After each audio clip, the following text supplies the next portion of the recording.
Olá, meus queridos, tudo bem? Como é que vocês estão? Estamos aqui mais uma vez, agora para falar sobre a filosofia medieval, né? Que é uma extensão da filosofia patrística, e essa filosofia vai do século VIII até o século XIV, especificamente, onde a história tem uma mudança radical, né? Acontece especificamente a queda de Constantinopla, de uma forma um pouco mais ampla, e aí a gente passa a ter outro tipo de verificação entre o período do século VIII, estendendo-se até o período do século XIV, especificamente. Beleza? Então, filosofia medieval, módulo 12 do livro 3 de filosofia. Tá bom? Então, vamos lá. Nessa filosofia, necessariamente, a gente vai encontrar uma conturbação um pouco mais acirrada entre fé e a razão, entre a fé e a razão. Por quê? Porque ela vai abranger pensadores europeus, árabes e judeus, especificamente. Então é possível entender que esse é o período em que a Igreja Romana dominava toda a Europa, ungia e coroava reis, organizava cruzadas à Terra Santa e criava a volta das catedrais, bem como as primeiras universidades ou escolas, ok? E é a partir do século XII, por ter sido ensinada nas escolas, que a filosofia medieval também é conhecida como escolástica, ok? A escolástica. Então nós vamos tratar aqui da escolástica. Há uma confusão, achando que a filosofia medieval começa no século I e vai até o século XIV, nada disso. É a filosofia da Idade Média, que se divide em patrística, romana e grega, ou latina e grega, e filosofia escolástica, que também é conhecida como filosofia medieval, ok? Bom, a filosofia medieval escolástica teve como influências principais Platão e Aristóteles ainda, embora o Platão que os medievais conhecessem fosse o neoplatônico por conta de Justino, a gente viu na aula passada, ou por causa de Plotino, né, que também era um pensador que também era neoplatônico, especificamente, não trabalhava a ideia dos apologistas e nem usava expressões apologetas, mas Plotino, ele viveu no século VI, depois de Cristo, e desenvolve a ideia a partir de 3 princípios básicos. Eu preciso falar isso aqui para vocês, tá? O uno, o intelecto e a alma do mundo, ok? Em sua releitura de Platão e Aristóteles, sobre a natureza do intelecto e sobre o além-intelecto, esse Plotino, ele vai dizer que esse além do intelecto é o uno, né? Então, segundo ele, o homem, parte do mundo sensível, deve sempre partir através da introspecção da alma a partir do mundo para o intelecto. Depois, partir do intelecto para o uno, alcançando assim uma união mística com Deus, por essa excelência que ele teve de desenvolver essa capacidade de entender, né, o mundo e a sua constituição a partir desses 3 princípios. Beleza? Tudo bem? Então vamos lá. Em relação a Aristóteles, porque ela é resgatada por São Tomás de Aquino, e aqui ela é apresentada para explicar essa relação de fé e razão, a filosofia escolástica ou filosofia medieval, ela vai se basear no que foi conservado e traduzido pelos árabes, particularmente por conta de 2 filósofos, Avicena e Averroes, ok? E na sua ideia específica da existência do mundo, de modo independente de Deus, segundo ele, o mundo e Deus são coeternos, né? Também derivam-se todas as realidades que não existem fora da providência divina. Quer dizer, derivam as realidades que não existem fora da providência divina, parece um contrassenso, parece uma contradição. Mas não há o que discutir em relação a essas realidades que porventura possam estar fora da providência divina. É isso que eu quis dizer. Tá bom? Então, continuando. A filosofia escolástica ou medieval acrescentou outros pensamentos, né, a partir das discussões que a filosofia patrística se ocupou, né? E, particularmente, um desses pensamentos, conhecido como os problemas universais, né? Então, além de Platão e Aristóteles, a filosofia escolástica ela também sofreu uma grande influência das ideias de Santo Agostinho, né? Então, vocês vão perceber que, mesmo tendo a influência do mundo das ideias, né, do mundo metafísico, o filósofo básico é Aristóteles, né, junto com Averroes e Avicena, que são filósofos árabes. Nós vamos ver isso mais adiante, tá bom? Então, durante esse período, deixa eu endireitar aqui o vídeo. Durante esse período, surge propriamente a filosofia cristã, que é, na verdade, o que a gente hoje pode chamar de teologia, o estudo de Deus, né? E um dos seus temas mais constantes são aqueles que se reservam às provas da existência de Deus e da alma. Quer dizer, a filosofia escolástica ou medieval buscou demonstrar racionalmente a existência do infinito Criador e do espírito humano como sendo imortais. Ok? Então vamos lá. A diferença e separação entre infinito Deus e finito homem, mundo, se reside entre a razão e a fé. Para ele, a razão deve subordinar-se sempre à fé, né? Isso para a filosofia escolástica. E a diferença e separação entre corpo, matéria, e alma, espírito, e o universo, como uma hierarquia de seres onde os superiores dominam e governam os inferiores.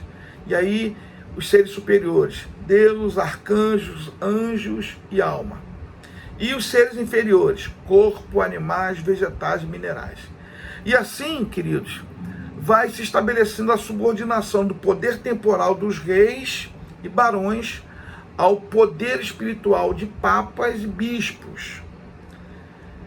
E todos esses temas, como os universais e a constituição do universo, a ideia de Deus como ser infinito, a ideia do homem como ser finito, a ideia da alma, a ideia do corpo, da matéria, como os grandes temas da filosofia escolástica.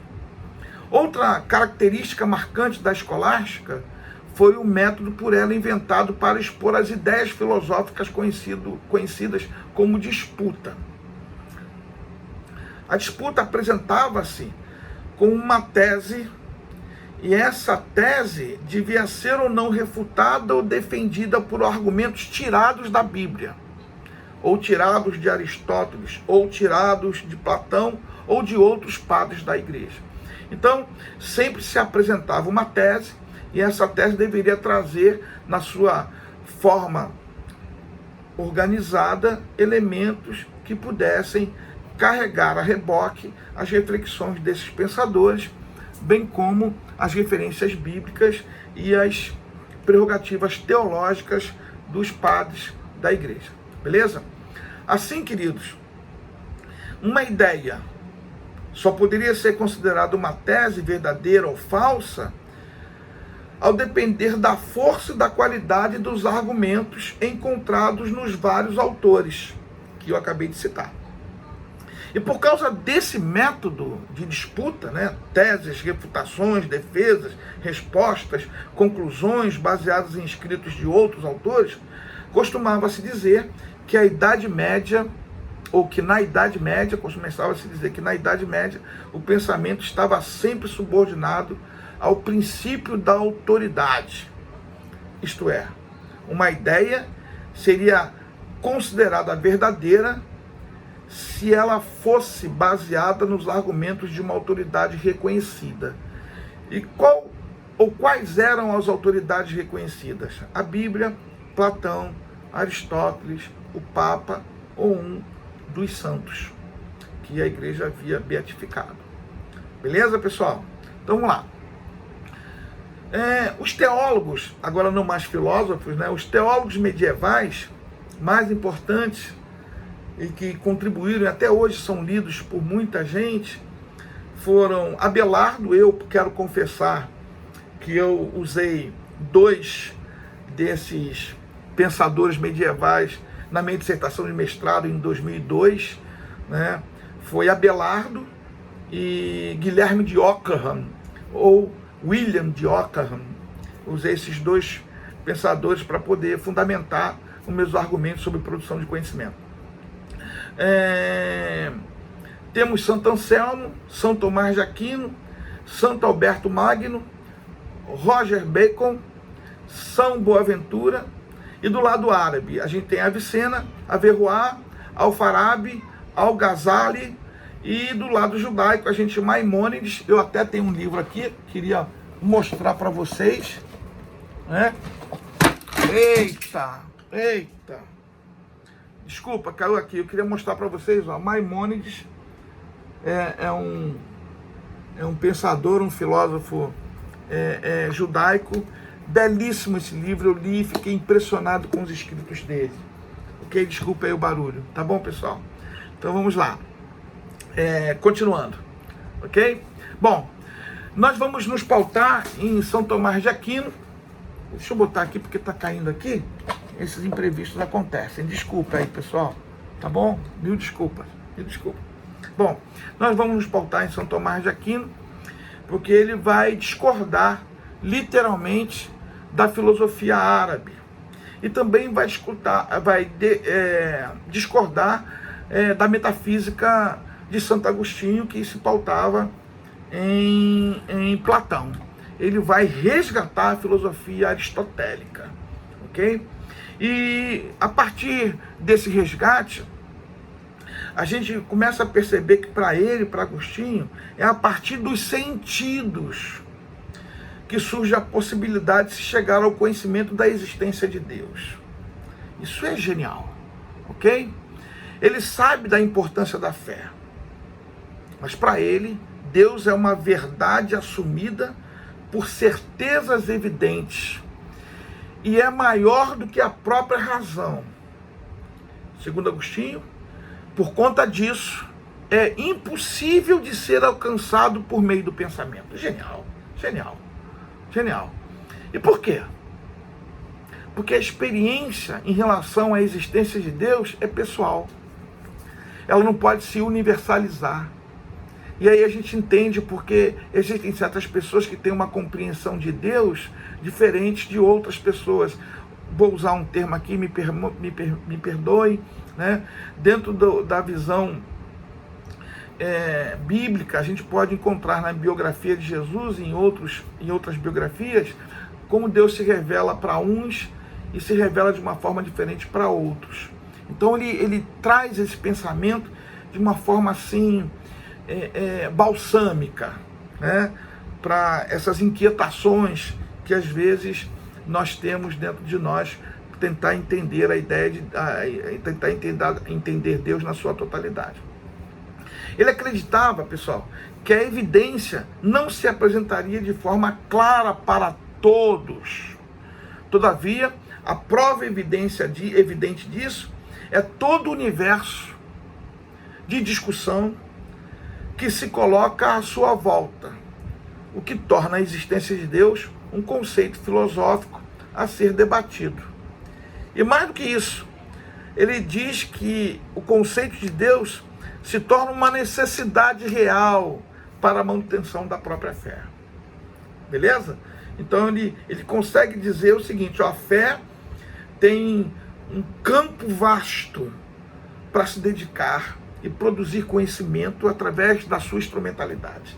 E a razão também têm um campo vasto para produzir conhecimento. E ambas se ajudam no entendimento sobre Deus, ok? Desculpa, meus queridos, mil desculpas. Continuando. Em relação aos sentidos, ele parte dos princípios aristotélicos. Ele resgata isso para que a gente possa entender melhor acerca do que ele tenta apresentar como discussão filosófica nesse período conturbado, em que os dogmas estavam imperando as discussões, onde as disputas, ou a disputa, né, essas teses que deveriam ser apresentadas a partir das autoridades bíblicas, papais ou filosóficas. Então ele resgata isso. Então, para ele resgata esse princípio aristotélico, tá legal?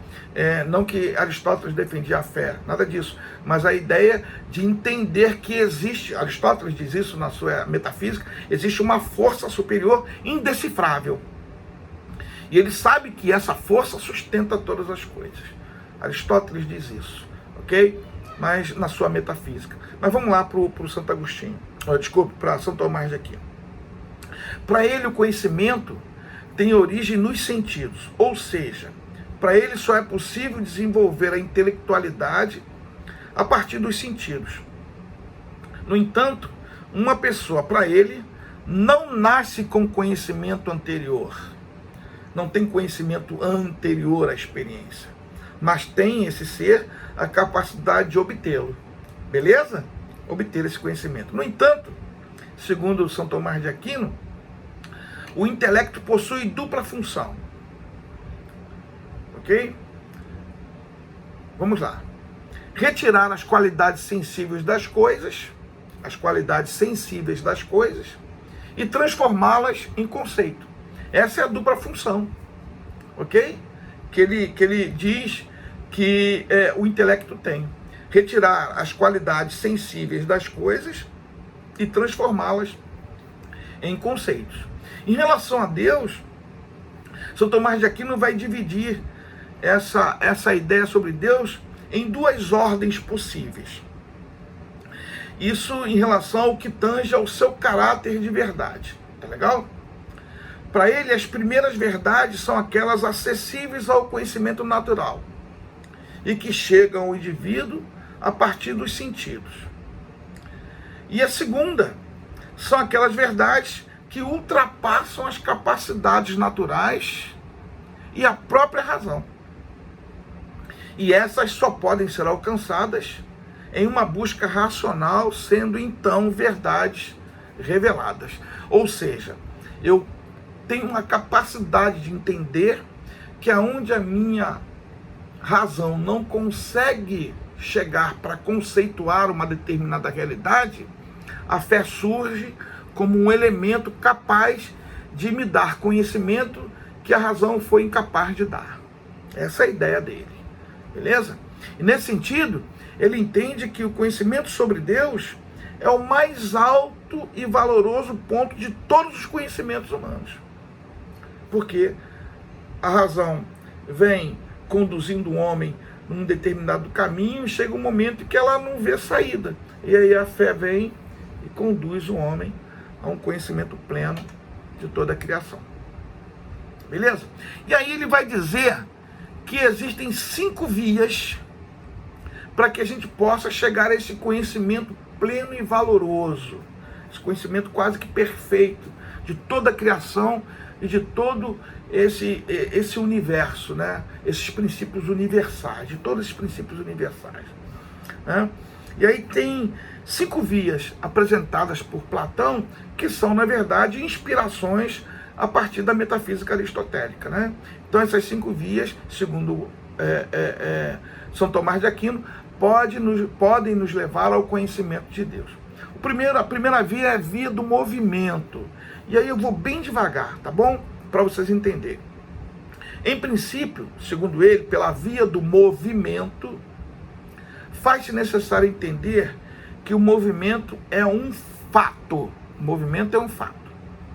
E em assim sendo, é uma verdade evidente. Beleza? Então, atenção. Antes de um movimento, faz-se necessário a existência de um motor.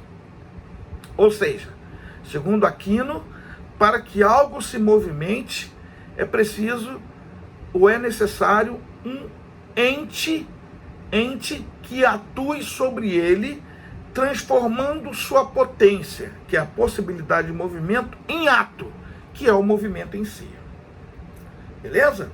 Então é possível entender que nada pode estar em ato e em potência ao mesmo tempo, sendo causa de seu próprio movimento inicial. Vamos melhorar isso.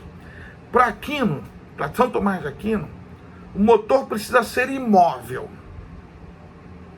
É apenas como curiosidade, tá? Esse motor imóvel, para Aristóteles, é aquele que não pensa em nada a não ser nele mesmo. Mas é a matéria primeira que coexiste com aquele Deus que a gente não pode a ele orar ou rezar. Ok? Então vamos lá. Para o São Tomás de Aquino, esse motor precisa ser imóvel. Ok? Porque senão ele entraria em contradição. E aí, entrando em contradição, o movimento precisaria ser puro. Se entrar em contradição, esse movimento não é puro. Então, não pode entrar em contradição, porque entrando em contradição, o movimento deixa de ser puro. Então, para entender essa ação e reação, deve-se haver um conceito. E a mente humana entende que esses atributos de movimento, transformando o ato em potência, ou a potência em ato, melhor dizendo, só é possível em Deus.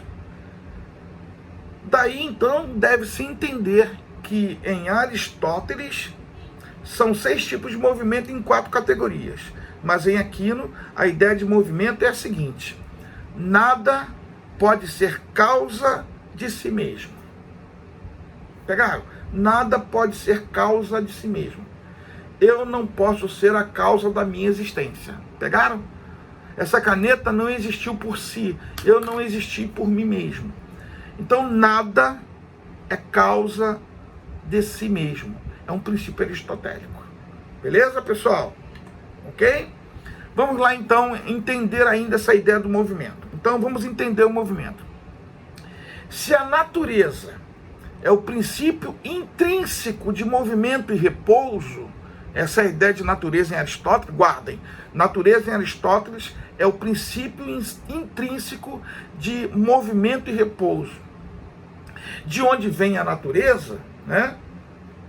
É o princípio. Então a natureza é o princípio. Então, desse movimento intrínseco, desse princípio intrínseco entre movimento e repouso, surge a natureza. Tá? Então a natureza é o princípio, vou repetir, a natureza é o princípio intrínseco de movimento e repouso. Ok? Isso é uma questão metafórica. Desculpe, gente. Desculpe meu nervosismo. Isso é uma questão metafísica. Tá legal? Agora, os físicos ainda não conseguiram equacionar, e aí eu posso dizer isso com todas as minhas apreensões filosóficas. Se a natureza, ou o princípio, a natureza é o princípio, eu não posso esquecer disso, e não posso deixar vocês em dúvida em relação a isso. A natureza é o princípio intrínseco de movimento e repouso. Isso causa um problema muito grave, porque nada pode ser causa de si mesmo. Então os físicos não conseguem equacionar isso por estar para além, por estar transcendendo o objeto das suas ciências. Então, para os teóricos que estão trabalhando, por exemplo, na conceituação da criação, isso através do acelerador de partículas, e todos nós sabemos disso, eles ficam sempre na matéria-prima inicial. Eles não conseguem chegar ao princípio intrínseco entre o movimento e repouso. Eles ficam sempre na causa final, que é a própria matéria em si. Ok? Então, muita atenção em relação a isso. Beleza? Ainda em relação ao movimento. Aí vocês perguntam assim, professor, E a matéria-prima? Ela sempre esteve presente? Ela sempre existiu? Considerando que nada é a causa de si mesmo, como é que o senhor explica isso? Eu respondo. Essa pergunta foi boa. Eu respondo. É possível entender, então, que para São Tomás de Aquino, esse motor, ok? Que faz as coisas se moverem, é Deus. E aí, entender Deus, fica a cargo apenas da fé. Ok? Então, eu entendo sobre o princípio do universo, de causa e efeito, dessas relações intrínsecas, né? Que produz o universo como matéria, e eu consigo chegar a esse cálculo, ok? Mas quando eu pergunto se a matéria-prima esteve lá sempre, como é que ela pode ser produtora de si mesma? Aquilo que produz não pode pensar que se autoproduz. Tudo que produz, tudo que foi produzido, tem alguém que produz. Essa é a melhor explicação, ok? Tudo que é produzido é porque alguém produziu. Então essa matéria não existe em si mesma, ela não pode ser causa de si mesma. Então ele atribui essa ideia da existência como resposta a essa questão, a ideia de que é Deus o sustentador de todas essas coisas, o criador da própria natureza. Bom, beleza? Bom, a segunda via seria o que ele chama de causa eficiente, também é um princípio aristotélico. E o que seria causa eficiente? São 5 vias, tá? Vamos agora para a segunda, causa eficiente. Bem, se nada pode ser causa de si mesmo, nessa via, se é possível ver outra dependência. Então vamos ver lá. Seguindo a mesma linha das 4 causas aristotélicas, né? Causa final, causa primeira, causa eficiente, né? Causa essencial, aqui não vai dizer que a causa eficiente não pode ser eficiente em si mesmo, pois seria produtora antes de ser produzida. E nesse sentido, então, se toda a sequência de causas eficientes forem encaminhadas, a tentativa de enumerá-las acabará exigindo que se aceite uma causa primeira. E aí, novamente, o conceito termina em Deus. Porque para São Tomás de Aquino, a causa primeira é o próprio Deus. Beleza? Vamos lá. Para a terceira via. A terceira via é aquela que vai tratar do contingente e do necessário. Né? A terceira via. Essa via vai se deter na discussão sobre a criação do mundo. Aí aqui a gente tem uma inferenciazinha de Santo Agostinho, tá? Para São Tomás de Aquino, e aí a reboque Santo Agostinho, o mundo foi criado na eternidade, ou seja, antes da existência do tempo, ou foi criado no tempo. É uma questão. E essa me parece uma dúvida existente até hoje. Mas para São Tomás de Aquino, né? Porque Agostinho vai dizer que o mundo foi criado no tempo. E São Tomás de Aquino diz que o mundo foi criado na eternidade. Né? Só para a gente poder não confundir isso. Para São Tomás de Aquino, não há como provar a criação no tempo. Mesmo que ele admita a ideia da criação acontecer na eternidade. Ok? Ele diz que é impossível mensurar dentro de um espaço, mesmo que esse espaço temporal não seja medido, o período, a data específica da criação do mundo. Porque para ele isso é uma conclusão que se dá pela fé. E nesse sentido pode-se admitir então que existem 2 tipos de permanência na realidade. A primeira, que as coisas que surgem e se extinguem. Né? Essa é a primeira ideia de permanência. As coisas surgem, as coisas que surgem, desculpe pessoal, as coisas que surgem e as coisas que se extinguem. Ao menos conceitualmente, é possível distinguir ambas, ok? A gente é capaz de distinguir as coisas que surgem e as coisas que se extinguem. A gente é capaz de distinguir isso.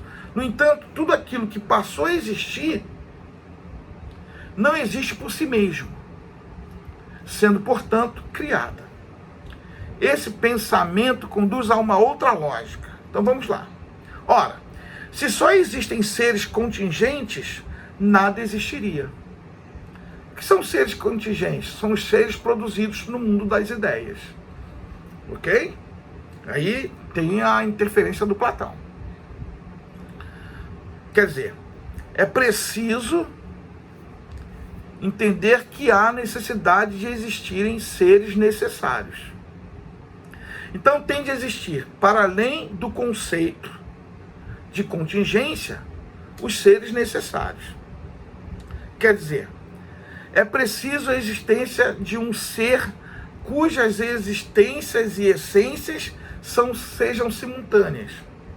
Ou seja, um ser atemporal. Ok? Um ser atemporal. Para essência e existência serem simultâneas, precisa haver um ser atemporal, que não se registra no tempo, que está para além da métrica temporal.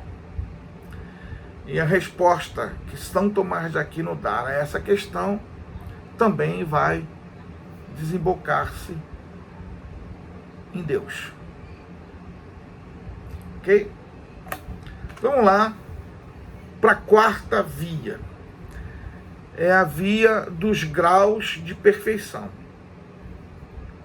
A quarta via nos diz que todas as coisas, quando comparadas em sua unidade, apresentam aspectos diversos. Por exemplo, em dois objetos semelhantes, verifica-se na diversidade a possibilidade da comparação.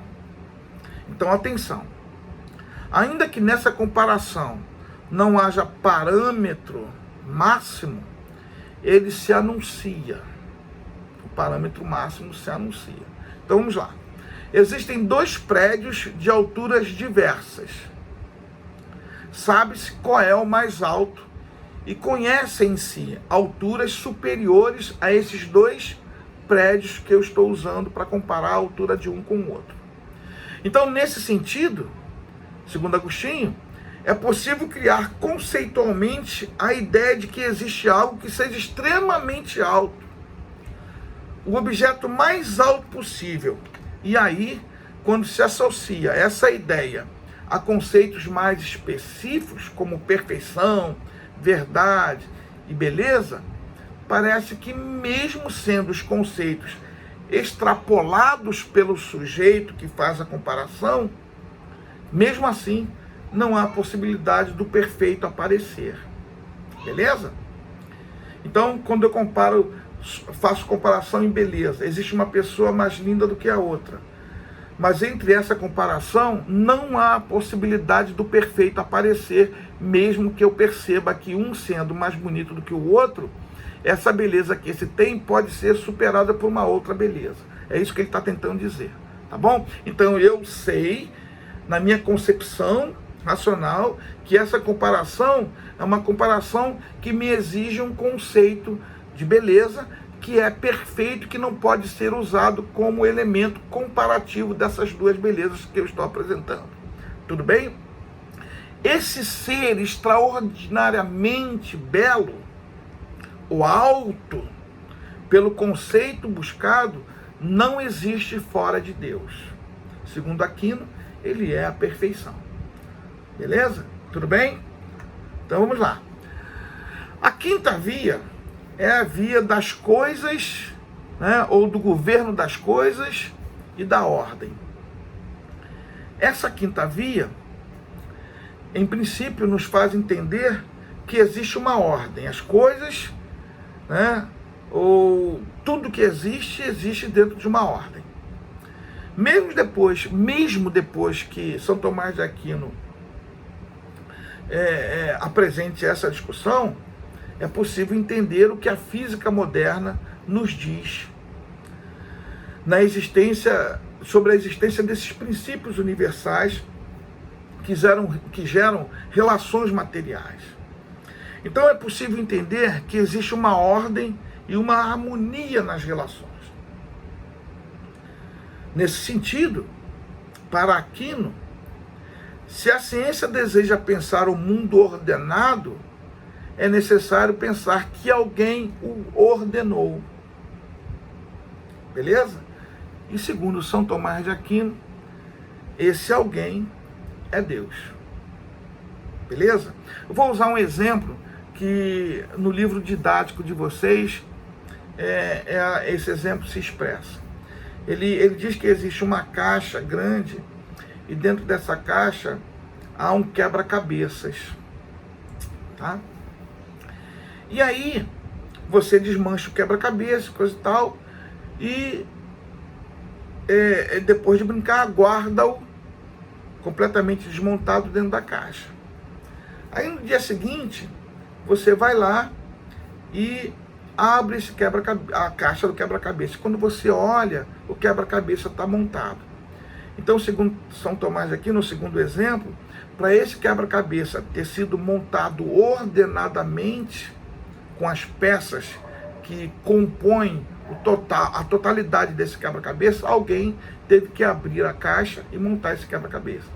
Ok? Então, para ele, toda a ordem das coisas no mundo é uma atribuição única e exclusivamente de Deus. Tá bom? Um beijo, queridos. Eu espero que vocês estejam bem. Espero que, mais uma vez, eu quero pedir desculpas por essa minha dificuldade ainda em lidar com a câmera. Eu tenho muita dificuldade.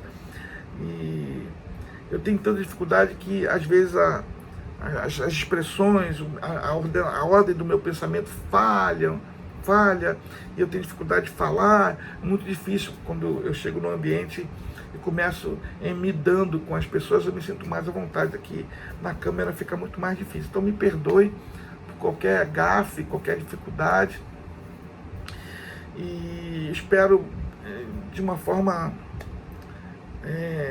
tão amorosa da minha parte que tudo que eu falei contribua para que vocês possam desenvolver esse pensamento de estudar e se preparar para o vestibular.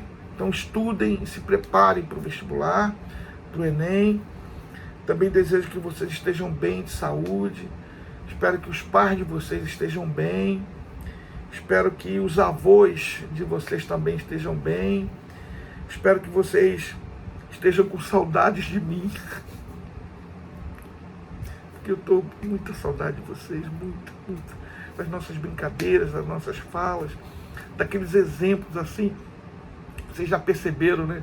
Que surgem do nada, né? E aqui eu fico tão preso à minha imagem, tão preso em falar as coisas certinhas, que às vezes acontece um bloqueio, eu não consigo pensar o que deveria,